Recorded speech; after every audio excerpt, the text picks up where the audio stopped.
হয়নি। এটা বানিয়েছে এখানকার যিনি মহারাজ ছিলেন তার, কিন্তু পরবর্তীকালে ইস্ট ইন্ডিয়া কোম্পানি এটা দখল করে নেয় প্রাসাদ।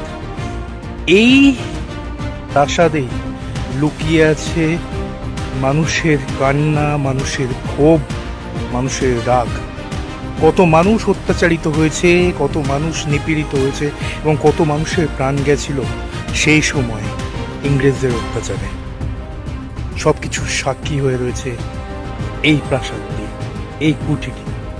এটি আছে মঙ্গলগঞ্জে।